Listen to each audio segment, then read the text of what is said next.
Hey friends, we have a cracked faceplate here, so I'm just going to show you how to replace this real quick. You're going to need a flathead screwdriver and just kind of screw those out.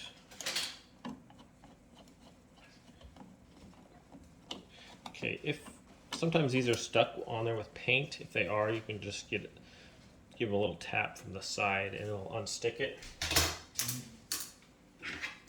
Alright, so these ones are nylon ones I got from Home Depot.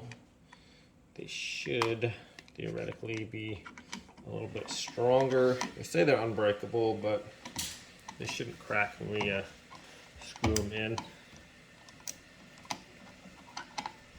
Okay, if you're having trouble getting this lined up, you can look in from the side here and see if your screw is actually going into the hole. It should be going in the hole if this is centered. And looks like we are. I like to tighten up one side a little bit and then the next.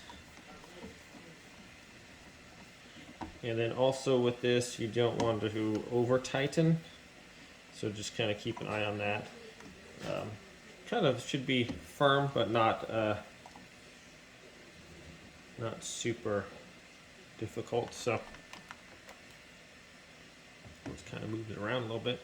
You can also level these out if you want. Put a level on it and get it right. But there is that. A little bit of dirt and stuff around that one. Might need to clean up, but that's basically what you want to do. So once those are tightened, you are all done. I just wanted to make it, no, it's too tight. I don't want to make it too tight, but I wanted them to be even there. Anyways, thanks for watching, my friends.